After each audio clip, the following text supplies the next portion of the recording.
بندے کی نسل اس کے بیٹے سے ہی چلتی ہے. تو کہنے لگے ان کا بیٹا ہے کوئی نہیں تو ان کی نسل آگے چلے گی نہیں. جب نسل نہیں چلے گی تو سلسلہ خود ہی ختم ہو جائے گا. تو لہٰذا تھوڑے دن صبر کر لو، تھوڑے دن صبر کر لو. ان کا آگے اولاد تو ہے کوئی نہیں، یعنی بیٹا کوئی نہیں ہے، تو ان کا مشن بھی ختم ہو جائے گا، نسل بھی ختم ہو جائے گی. ہمارے ہاں پنجابی میں جس کا بیٹا کوئی نہ ہو اس کو امترا نکھترا کہتے ہیں، یعنی اس کا آگے کوئی سلسلہ چلنے والا نہیں ہے. تو عربی میں اس کو ابتر بولتے ہیں، یعنی اس کا آگے کوئی نسل چلنے والی نہیں. تو جب کفار نے تانے دیے، مینے مارے، جشن منائے، تو اللہ رب العزت نے قرآن میں سورت اتار دی، انا آتیناک الکوثر. اے میرے پیارے حبیب صلی اللہ علیہ وسلم، ہم نے تمہیں خیر کثیر عطا فرمائی.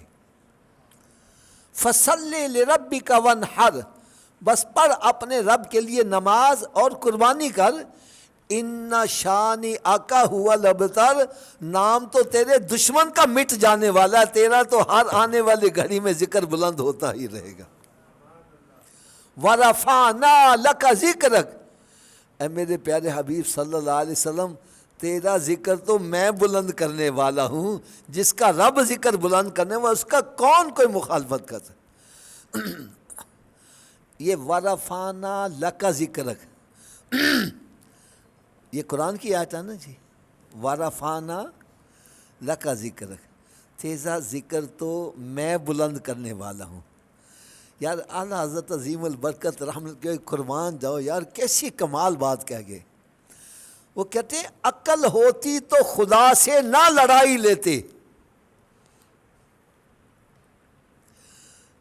ذہن میں بھیجا ہوتا نا، عقل ہوتی تو خدا سے نہ لڑائی لیتے، کیونکہ یہ گھٹائیں اسے منظور بڑھانا تیرا ہے.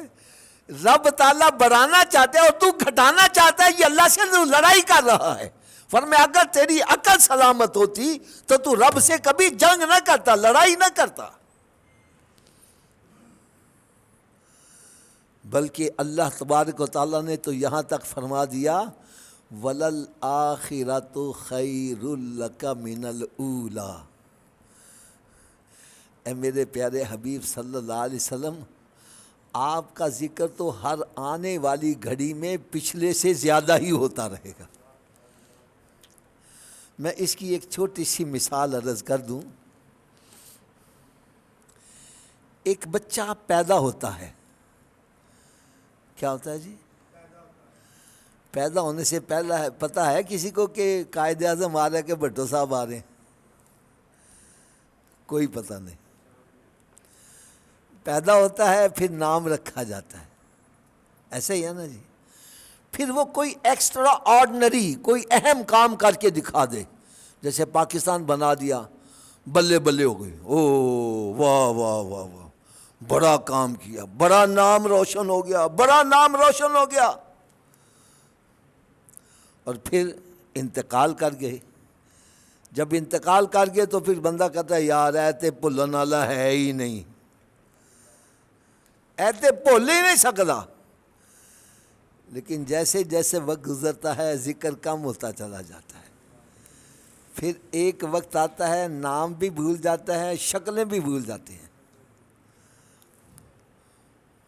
مجھے یہاں مسجد میں کئی ایسے چہرے آنکھوں کے سامنے آ رہے ہیں جن کے نام میں بھول چکا ہوں. آہستہ آہستہ چہرے بھی بھول جاتے ہیں، شکلیں بھی بھول جاتی ہیں. تو یہ ہم انسان ہیں، لیکن نبی پاک صلی اللہ علیہ وسلم کو اپنے جیسا نہ سمجھنا. ارے ہم تو پیدا ہونے سے پہلے ہمارا نام ہی نہیں تھا، اور سرکار ابھی دنیا میں تشریف نہیں لائی، آپ کے چرچے آسمانوں پر بھی ہو رہے تھے. سارے نبی ان کی بشارتیں دیتے آ رہے ہیں.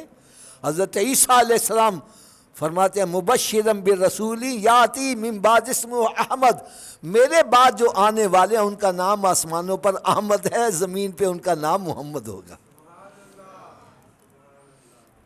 ابھی سرکار میں ولادت نہیں ہوئی، ذکر پہلے ہو رہا ہے، اور پھر جب تشریف لائے ہیں، پھر دین کا کام کیا ہے، پھر آپ نے پردہ فرمایا ہے، تو جیسے جیسے وقت گزر رہا ہے میرے آقا کا ذکر کم نہیں ہو رہا، بلند ہی ہوتا چلا جا رہا ہے، بلکہ ذکر کم کرنے والے ختم ہوتے جا رہے ہیں، میرے آقا کا ذکر بڑھتا ہی چلا جا رہا ہے۔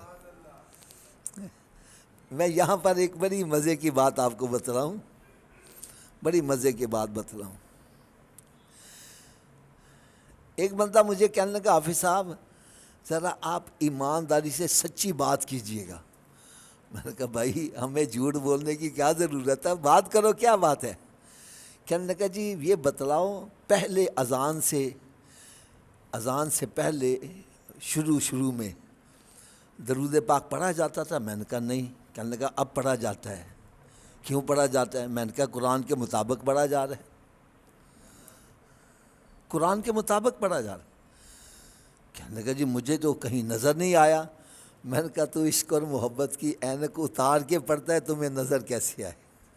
تو بغض اور حسد کی اینک لگا کے پڑھتا ہے، تجھے کیسے نظر آئے؟ میں نے کہا اگر تیرے اندر آنکھوں میں عشق اور محبت کی اینک لگی ہو تو تجھے قرآن کی ہر آیت سے ہی سرکار کی عظمتیں نظر آ رہی ہیں۔ کہنے لگا چلو آپ بتلا دو کہاں قرآن میں لکھا ہوا ہے۔ میں نے کہا آپ مانتی ہو نا پہلے نہیں پڑھا جاتا، اب پڑھا جاتا ہے؟ کہنے لگا ہاں۔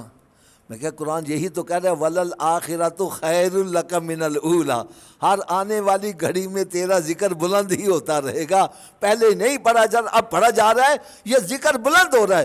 آپ ایماندار سے بتلا دو، پہلے جس طرح یعنی اب ہمارے ہاں محافل نعت ہوتی ہیں، بڑے بڑے اجتماعات ہوتے ہیں، بڑے بڑے، پہلے نہیں ہوتے تھے، اب ہو رہے ہیں۔ کیوں ہو رہے ہیں؟ وَلَلْآخِرَةُ خَيْرٌ لَكَ مِنَ الْأُولَىٰ، میرے آقا کا ذکر آنے والی گھڑی میں بلند ہوتا ہی، بلکہ جو مخالفت کرنے والے وہ مٹ جائیں گے، میرے آقا کا ذکر بلند ہوتا ہی رہے گا۔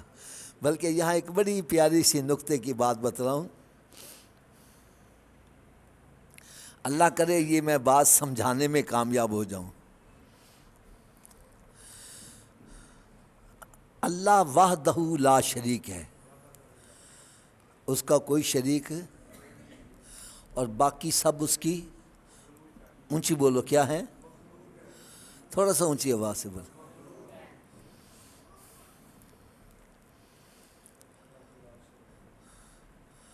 اور مخلوق رب کی عبادت کرتی ہے۔ مخلوق کس کی عبادت کرتی ہے؟ رب تعالیٰ کسی کی عبادت، وہ کس کی عبادت کرے گا؟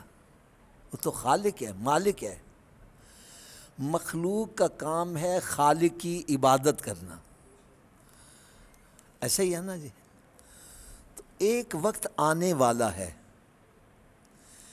ایک وقت آنے والا ہے جس کے بارے میں قرآن نشاندہی کر رہا ہے، کل من علیہا فان، ہر شے فنا ہو جائے گی، وَيَبْقَى وَجْهُ رَبِّكَ ذُو الْجَلَالِ وَالْإِكْرَامِ، اور باقی رہنے والی ذات اللہ تعالیٰ کی ہے نا؟ قرآن کی آیت کل من علیہا فان کل شیء ہالک الا وجہہ، ہر شے فنا ہونے والے، باقی رہنے والی ذات اللہ کی ذات ہے۔ بلکہ حدیث پاک میں یہاں تک آتا ہے حضرت اسرافیل علیہ السلام کو حکم ہوگا کہ تم سور پھونکو، جب سور پھونکے گے ساری دنیا تباہ و برباد ہو جائے گی، سب ختم ہو جائیں گے، ٹھیک ہے؟ اور پھر رب تعالیٰ پوچھے گا اے اسرافیل کون زندہ ہے؟ عرض کرے گا یا اللہ میں زندہ ہوں یا تو زندہ ہے؟ رب تعالیٰ فرمائے گا امت تو بھی مر جا، ان کو بھی موت، کل نفس ذائقہ، ہر ایک نفس کو موت کا ذائقہ، ہر چیز فنا ہو جائے گی۔ پھر آواز آئے گی لمن الملک اليوم، اے بڑے بڑے بادشاہ کہتے تھے میں بادشاہ ہوں، میں بادشاہ ہوں، میرا ملک ہے، میرا مکان ہے، آج کون کس کی بادشاہی ہے؟ کوئی جواب نہیں آئے گا. فرمائے گا للہ الواحد القہار, آج اسی رب ذوالجلال کی بادشاہی ہے. اب جو میں بات سمجھانا چاہتا ہوں وہ کوشش کرو ذرا سمجھنے کی. جب ساری مخلوق ہلاک ہو جائے گی, ختم ہو جائے گی, وہ چاہے ایک سیکنڈ کے لیے ہو یا سیکنڈ کا کروڑواں حصہ ہو, ہوگا وقت, آئے گا وہ وقت. کیونکہ قرآن اللہ کا کلام ہے اور رب فرماتا ہے ومن اصدق من اللہ قیلا, اللہ سے بڑھ کر قول کس کا سچا ہو سکتا ہے؟ کسی کا بھی نہیں ہے. ٹھیک ہے نا. تو وہ وقت آئے گا نا جب ہر چیز فنا ہو جائے گی. جب ہر چیز فنا ہو جائے گی تو اللہ کی عبادت کرنے والا کوئی ہوگا؟ تھوڑا سا اونچی آواز سے بولا. اللہ تعالیٰ کی عبادت رک جائے گی لیکن ذکر مصطفیٰ جاری رہے گا. ذکر مصطفیٰ کرنے والا رب ہے. ان اللہ و ملائکتہ یصلون علی النبی, بے شک اللہ تعالیٰ اور اس کے فرشتے درود بھیجتے ہیں اوپر محمد صلی اللہ علیہ وسلم کے. یعنی آپ اندازہ کرو رب کو یہ تو گوارا ہے میری عبادت بند ہو جائے لیکن ذکر مصطفیٰ بند ہو, یہ نہیں ہو سکتا. تو جیسے جیسے وقت گزرتا ہے میرے آقا کا ذکر بلند ہوتا ہی چلا جا رہا ہے. وہ جو کافر کہتے تھے کہ ان کا ذکر ختم ہو جائے گا, ان کا آگے کوئی بیٹا نہیں ہے, نسل آگے نہیں چلے گی, رب تعالیٰ نے فرمایا تمہارا ہی نام ختم ہونے والا ہے, میرے محبوب کا ذکر تو بلند ہوتا ہی چلا جائے گا. تو پھر سرکار صلی اللہ علیہ وسلم نے ارشاد فرمایا, یہ میرے آج کے موضوع کی اہم بات ہے. کچھ ایسی باتیں ہوتی ہیں جو سرکار کا خاصہ ہے. کیا ہے؟ ہر بندے کو اس کی اجازت ہے, وہ سرکار صلی اللہ علیہ وسلم کے لیے خاص ہے. میں سمجھانے کے لیے ذرا اطمینان قلب کے لیے چند اشارے کر دوں. قرآن مجید سورہ نساء کی آیت ہے نا, فَانْكِحُوا مَا طَابَ لَكُم مِّنَ النِّسَاءِ مَثْنَىٰ وَثُلَاثَ وَرُبَاع, تم عورتوں سے شادی کرو, دو سے کرو, 3 سے کرو, 4 سے کرو. ایک وقت میں بندے کو کتنی بیویاں رکھنے کی اجازت ہے؟ اونچی بولو, تھوڑا سا اونچی آواز. اور سرکار صلی اللہ علیہ وسلم نے ایک وقت میں 8 بیویاں بھی رکھی ہیں. تو یہ سرکار کا خاصہ ہے, کسی اور کو اس کی اجازت, اونچی بولو. دوسرا خاصہ سنو, ہم سو جاتے ہیں, کیا میں نے کہا؟ تکیہ لگا کے سو جاتے ہیں, ہمارا وضو ٹوٹ جاتا ہے. جب ہم بیدار ہوتے ہیں تو نماز پڑھنے کے لیے وضو, ایسا ہی ہے نا. اور سرکار صلی اللہ علیہ وسلم کا سونے سے وضو نہیں ٹوٹتا. میرے آقا صلی اللہ علیہ وسلم نے ارشاد فرمایا میری آنکھیں سوتی ہیں دل جاگتا ہی رہتا ہے. سرکار صلی اللہ علیہ وسلم کا سونے سے وضو نہیں ٹوٹتا. حضور پاک صلی اللہ علیہ وسلم بیدار ہوتے تھے اور پھر نماز شروع کر دیتے تھے. یہ ان کا خاصہ ہے. کیا میں نے بتلایا؟ یہ سرکار صلی اللہ علیہ وسلم کا خاصہ ہے, ہر ایک کے لیے اس کی اجازت نہیں ہے. اور تیسری بات سنو, میں نے ابھی قرآن پاک کی جو آیت پڑھی اس میں بتلایا کہ ایک وقت میں بندہ کتنی بیویاں رکھ سکتا ہے. تھوڑا سا اونچی آواز سے بولو. نبی پاک صلی اللہ علیہ وسلم نے اپنی بیٹی فاطمہ الزہرا رضی اللہ تعالی عنہ کی شادی حضرت مولا علی شیر خدا رضی اللہ تعالیٰ عنہ سے کر دی. اب انہوں نے بھی پروگرام بنایا کہ میں دوسری شادی کر لوں, کیونکہ اسلام اجازت دیتا ہے. جب یہ دوسری شادی کرنے لگے تو میرے آقا صلی اللہ علیہ وسلم ممبر شریف پر جلوہ فروز ہوئے، فرمایا بے شک اللہ تعالیٰ نے مرد کو 4 بیویاں رکھنے کی اجازت دی ہے، لیکن اے علی جتنی دیر میری بیٹی فاطمہ زندہ ہے تجھے دوسری شادی کی اجازت نہیں ہے۔ حضرت صاحب کیا حضرت علی رضی اللہ عنہ کو قرآن کی آیت یاد نہیں تھی؟ ارے یہ تو ایسے پکے حافظ قرآن تھے کہ ان کے بارے میں آتا ہے یہ گھوڑے کی ایک رکاب میں قدم رکھتے تھے، قرآن شروع کرتے تھے، دوسری رکاب تک پہنچنے تک قدم قرآن ختم کر لیتے تھے۔ اور پھر نبی پاک صلی اللہ علیہ وسلم نے انا مدینۃ العلم وعلی بابھا، میں علم کا شہر ہوں، علی اس کا دروازہ ہے۔ آپ کو اس آیت کا پتہ نہیں تھا؟ آپ نے کھڑے ہو کے کیوں نہیں کہہ دیا کہ یا رسول اللہ صلی اللہ علیہ وسلم جب رب نے 4 بیویاں کرنے کی اجازت دی ہے آپ مجھے کیوں روک رہے ہیں؟ ارے انہوں نے اعتراض نہیں کیا، ان کو پتہ ہے کہ سرکار صلی اللہ علیہ وسلم کو رب تعالیٰ نے مختار نبی بنا کے بھیجا ہے۔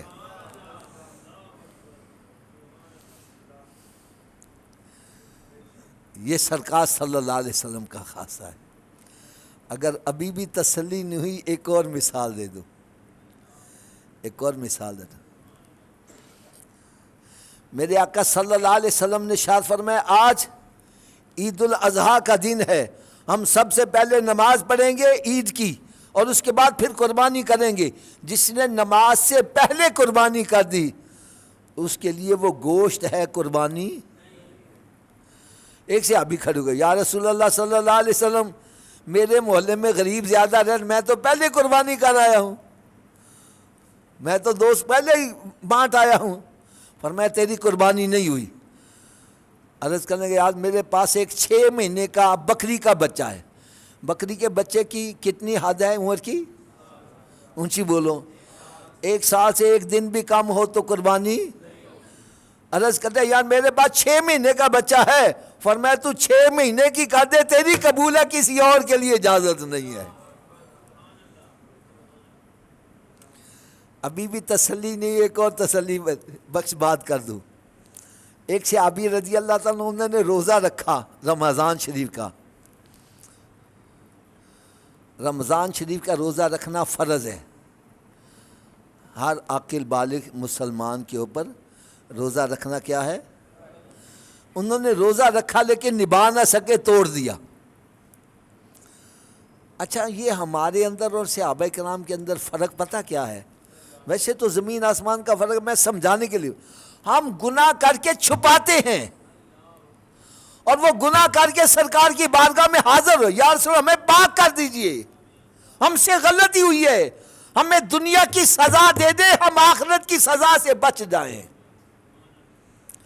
ہم قتل بھی کر کے تو وکیلوں جا کے کی کہنے ہیں۔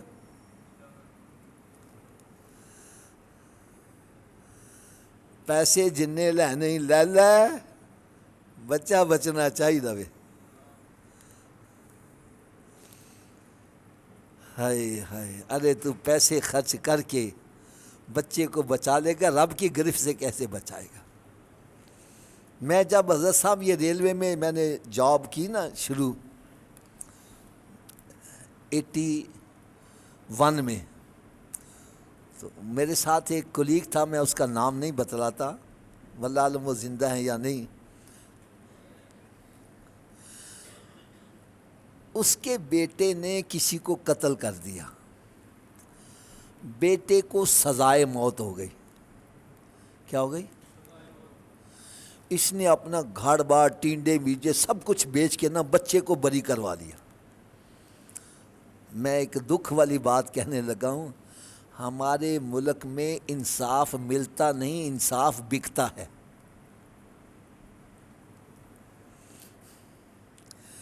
بہرحال بری کروا لیا۔ یہ رام گڑھ کے رہنے والا تھا۔ اچھا تو کافی عرصے کے بعد بچہ بری ہو کے آیا نا، تو باپ کو بڑا پیار آیا، کہنے لگا اج میں اپنے پتر دے نال ہی کوئی منجی دے سونا میں۔ جدائیاں ختم ہوئی، اب دونوں باپ بیٹا چارپائی پر سو رہے ہیں، رات کو ایک سانپ آیا ہے، بیٹے کو ڈنگ مارا، وہ مر گیا، باپ ویسے زندہ رہے۔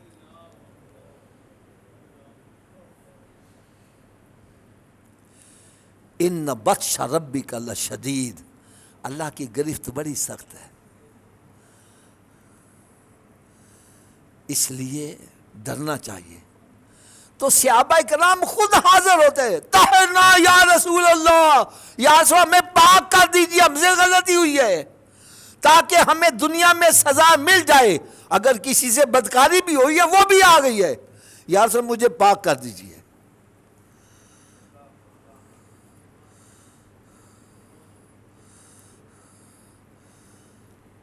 عرض کرنے کا یا رسول اللہ صلی اللہ علیہ وسلم میں نے روزہ رکھا تھا توڑ دیا ہے، اب مجھے کیا کرنا چاہیے؟ اب قرآن کا فیصلہ ہے شہرین متتابعین، 2 مہینوں کے روزے رکھو لگاتار۔ لگاتار سے پتہ کیا مراد ہے؟ آپ نے 1.5 مہینے کے روزے رکھ لیے، ایک ناغہ کر لیا، پھر ملٹو شروع کرو۔ 2 مہینوں کے روزے لگاتار، یہ سزا ہے۔ عرض کرنے لگے یا رسول اللہ صلی اللہ علیہ وسلم میں ایک نہیں رکھ سکیا، 2 مہینے نے کیویں رکھاں گا؟ سرکار صلی اللہ علیہ وسلم نے فرمایا پھر 60 مسکینوں کو کھانا کھلاؤ۔ کہنے لگا جی میں غریب آدمی کھانا بھی نہیں کھلا سکتا، تو نبی پاک صلی اللہ علیہ وسلم یہ نہیں فرمایا بھائی رب دا حکم سی میں دس دیتا وے، اب میں کچھ نہیں کر سکتا۔ وہ بیٹھ گیا، سرکار صلی اللہ علیہ وسلم بھی خاموش ہو گئے۔ تھوڑی دیر کے بعد ایک بندہ کھجوروں کا ٹوکرا لے کر آ گیا، ہدیتاً، میرے آقا صلی اللہ علیہ وسلم نے ہدیہ قبول فرما لیا۔ پھر فرمانے لگے یار وہ کدھر ہے جس نے روزہ توڑ دیا تھا؟ وہ کھڑا ہو گیا جی میں ہی ہوں۔ فرمایا یہ ٹوکرا لے جا کھجوروں کا اور غریبوں میں تقسیم کر دے جا کے، تیرا کفارہ ادا ہو جائے گا۔ اور ٹوکرا چک کے پتہ کہنا ہے یا سے میرے نالوں وڈا غریب کوئی نہیں ہے گا، فرمایا جا خود کھا، بچوں کو کھلا، تیرا کفارہ ادا ہو جائے گا۔